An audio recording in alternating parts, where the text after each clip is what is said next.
ये आकाशवाणी रायपुर है। छत्तीसगढ़ी समाचार बुलेटिन के संग धर्मेंद्र दुबे के जय जोहार। प्रधानमंत्री नरेंद्र मोदी ह कीन है कि कोरोना वायरस के फैलाव ला रोके बर अब्बड़ अकन विभाग मन ह एके संग मिलके काम करत हे। ट्वीट के माध्यम ले प्रधानमंत्री ह भरोसा देवइन कि लोगन मन ला स्वास्थ्य रखे बर पूरा उपाय करे जाही। ओमन कहिन कि डॉक्टर, नर्स अउ आने स्वास्थ्य कर्मी मन कोरोना वायरस ला रोके बर पूरा काम करत हे।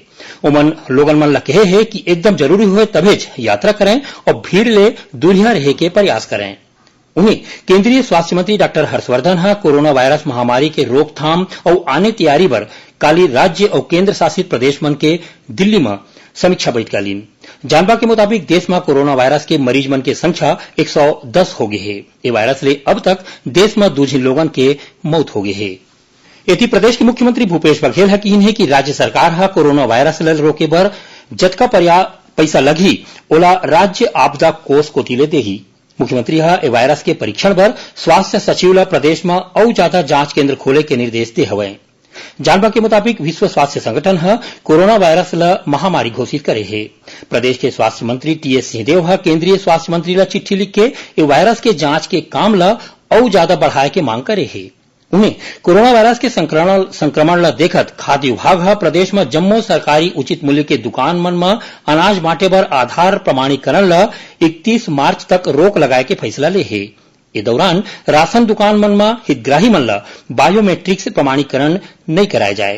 ये वायरस के संक्रमण ले बचाव बर प्रदेश के जम्मो जेल मन में कैदी मन ले 31 मार्च तक उखर परिवार वाले मन ला मिले ऊपर रोक लगा दे है। चिट्ठी में कहे गए है कि कैदी मन ला जरूरी होए के मौका में उखर वकील के संग पूरा सावधानी बरत के मिले के अनुमति दे जाही। इति बिलासपुर कलेक्टर डॉक्टर संजय अलंग ह कोरोना वायरस ले निपटे बर नवरात्रि पर्व में रतनपुर महामाया मंदिर में जसगीत, भंडारा और आने धार्मिक कार्यक्रम ला रोके के निर्देश दे हवय। नवरात्रि के दौरान दर्शन करैया मन ला रोजेज रतिहा 10 बजे तक देवी दर्शन करे के अनुमति दे जाही। मंदिर के सेवक और श्रद्धालु मन बर सैनिटाइजर और मास्क घलो राखे जाही और संगे संग शहर में चलत जम्मो कोचिंग सेंटर मन ला घलो अवैया आदेश तक बंद राखे के निर्देश दे हवय। धमतरी में घलो ए वायरस के संक्रमण ले बाँचे बर आबकारी विभाग ला दिशा निर्देश जारी करे गे है। प्रदेश के स्वास्थ्य विभाग डहार ले घलो कोरोना वायरस के संक्रमण ले बचाव बर जरूरी दिशा निर्देश जारी करे गे है, जेमा प्रभावित देश या संक्रमित मनखे के संपर्क में आए लोगन मन ला उखर घर तक राखे बर होम आइसोलेशन माने मरीज बर अलग कमरा के व्यवस्था करे बर कहे गे है।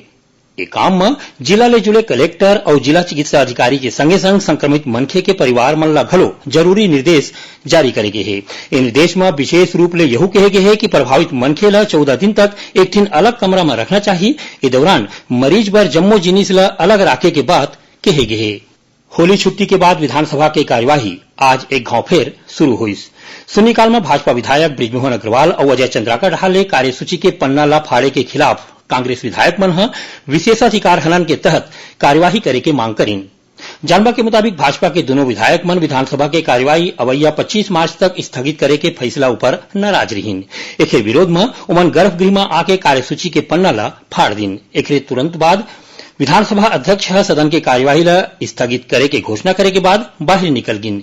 एकर विरोध के जम्मो सदस्य मन गर्भगृह में आके बैठ गिन। दूसर कोती मुख्यमंत्री भूपेश बघेल और स्वास्थ्य मंत्री टीएस सिंहदेव एक घटना ला लोकतंत्र के इतिहास में काला दिन बताइन।